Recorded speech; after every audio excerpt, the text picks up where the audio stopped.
It's opening day. We've got the Chicago White Sox taking on the Cleveland Indians in Cleveland Progressive Field. Live on 2K Sports.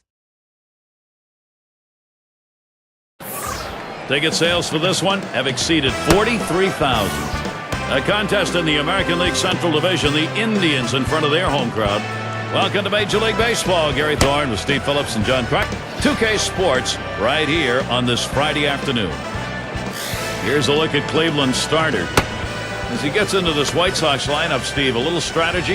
Well, the good right-handed pitcher on the mound right here facing this lineup that can score some runs. It's going to be critical for him to keep the ball down to the zone and pitch to his capabilities. If he does that, he should have success. Let's take a look now at Ozzie Guillen's thoughts, his lineup for this one. A lot of speed in this lineup, which could challenge the pitcher and the catcher to hold runners, but also challenge the defense to rush their throws.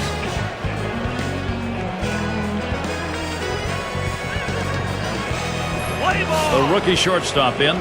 We await the first pitch.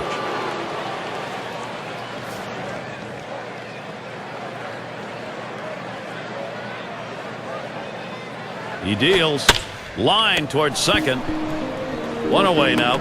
Now we'll take a quick look at the Indians, how they line up on the field. Now, defense has been a problem for this club, and when you take a look at the number of errors they've committed, it's in the bottom 5 in the American League. They just have not been able to make the plays like other teams have to be able to get big outs. In the batter's box, it's more. The Indians were 9-9 against the White Sox last season. That's pretty good. And it's pretty good, especially the White Sox finished 6 games behind the Minnesota Twins, so the Cleveland Indians can at least point to the fact they were part of keeping the White Sox out of the playoffs. 2 retired here. Moore is headed for third. Well, we've got a moment to look back to last year's Chicago White Sox and see how they ranked. Second in batting average with runners in scoring position, second in stolen bases, and they showed up in the top 5 in home runs. A power-laden lineup that could drive the ball out of the ballpark. Home run production, a major part of the offense.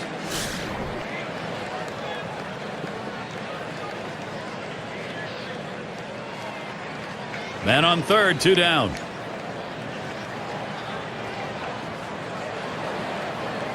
Now a swing and a shot toward second. Larson throws on to first in time to retire the side. It's the kind of inning the defense likes. 3 up, 3 down. First look at the Cleveland bats coming right up.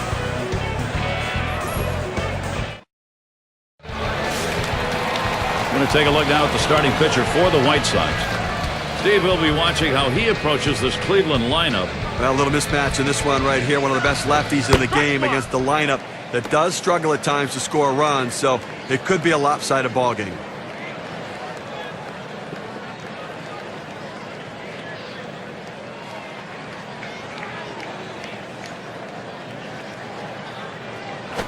Ball too far inside. 1-1. Watch his thumb and index finger on the ball, making a circle. That's the circle change, Gary. That's the pitch that makes this guy so effective.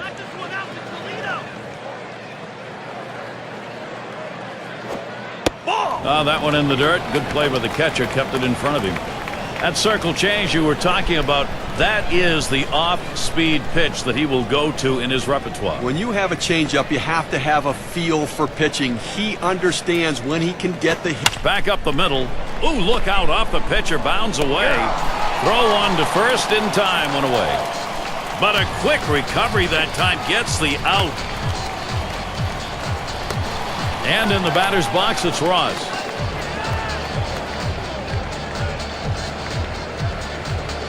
Getting close now to the top of the order, so you want this pitcher spot. Always you want it to be an out. Even if you get that here, there's still going to be a couple of outs to work with to create some offense. And he lays one down here. Picked up by Jones. That's 1 out. And he's going to hang on to it. No relay, so they will not get the double play. And you'll want to tune in next Monday. It'll be the Minnesota Twins playing on the road. They face the Yankees at Yankee Stadium. It'll be a 7 p.m. start time. Really looking forward to calling that game. It's got a chance to be a very interesting matchup between those two teams. 1 out with runners at first and second. Here's the first pitch.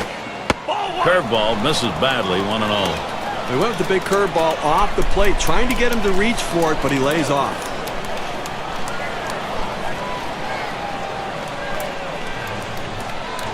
At the belt, Jones kicks, throws. 1-0 is a fastball that runs away. 2-0.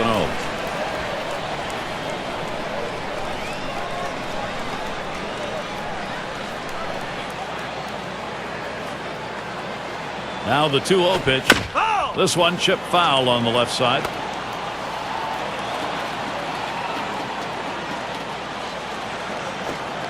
Looks at that curveball for a strike. Counts even at 2.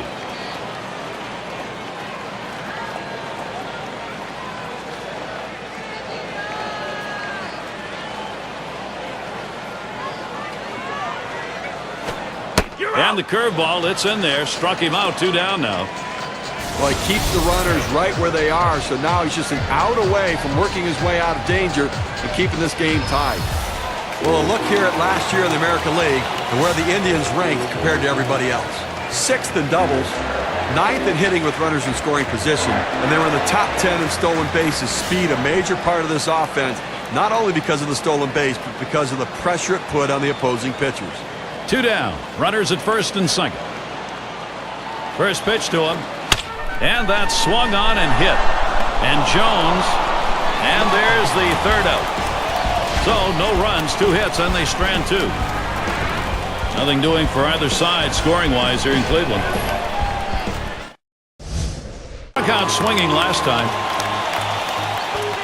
They better be careful, Gary, with him on second base. He can run, and he has the ability to read the pitcher and get a good jump as well. 0-1 count as that started off with a strike.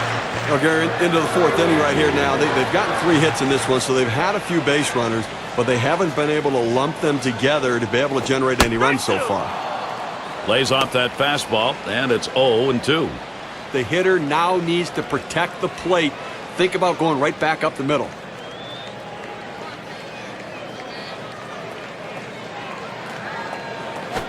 Swung on, hit in the air to right center. And it's going to be Moore as he hauls it in.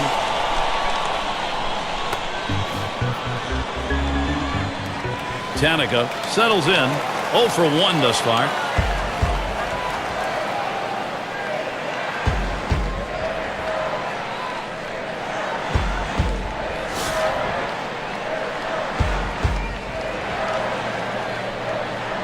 Runner on second and 2 outs. At the belt, Jones kicks, throws. Breaking ball swung on and missed. 0-1.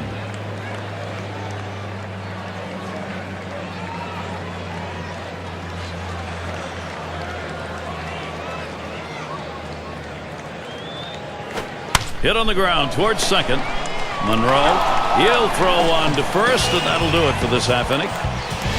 So they pick up a hit but leave a man at second and fail to score. Cleveland still looking for the offense. It out his last time up. 2 outs and a runner on second. That one's low and away. Ball 1. Well, that's a pretty good pitch right there. That's one of those pitches you throw it out there and you hope the hitter chases it. He laid off, though. Now it's a battle. Here's the 1-0. And he looks at a fastball in there. 1-1. A nice 4-seamer right there. That one's clearly on the outside corner. He hit the spot.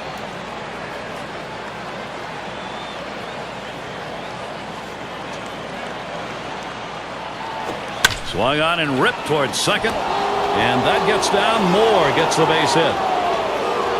The run scores. Well, the starting pitching in this game has been absolutely outstanding. So coming through right there in the clutch to bring that first run of the game across has to build confidence for the rest of his team.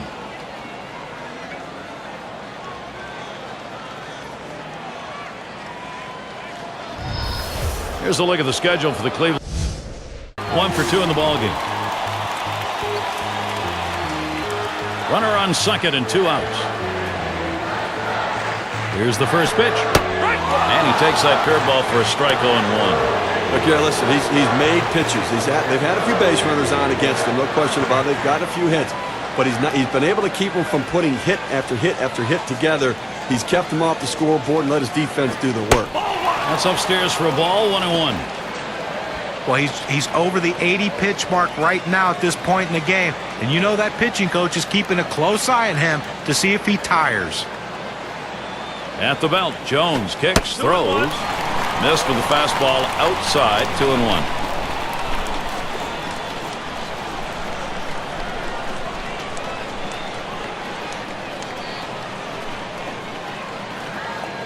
The 2-1 pitch. Hit in the air to left center.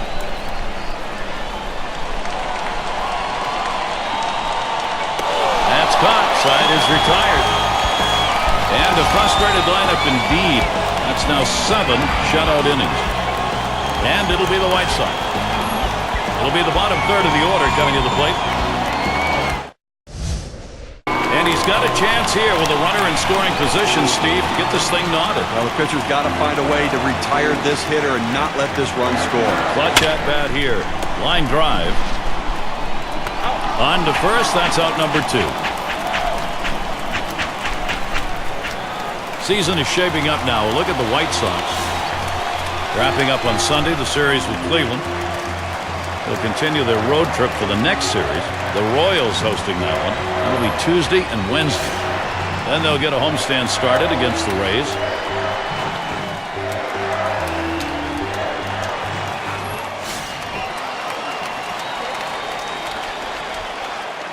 Ross at second. First one to Taylor. Here's the delivery. And this is bounced foul to the left side. Here's the 0-1 from Jones. Curveball, a lot of down on that one. Ended up in the earth.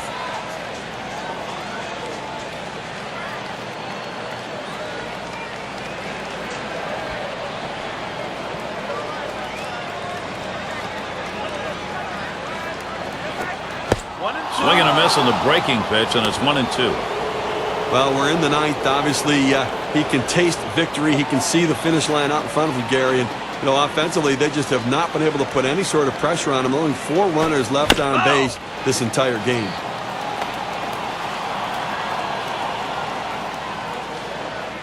One-two pitch coming. Curveball. Ooh, where did that miss? 2-2.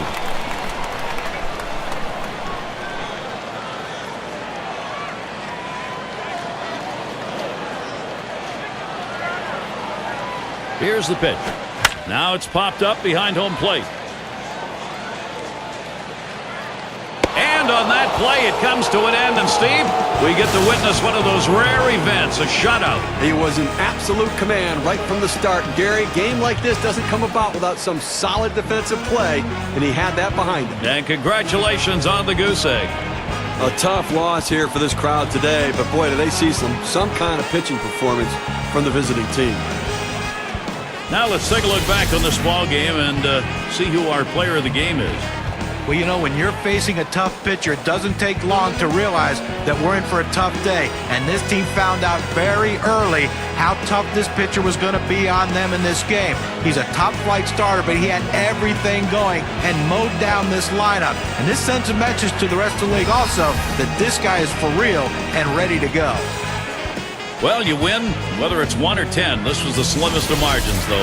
Well, this one had the makings right from the start of a close one, and you knew whoever got on the board had a legitimate chance to win it. And that's going to do it for us here. For Steve Phillips, John Kruk, I'm Gary Thorne. Take care.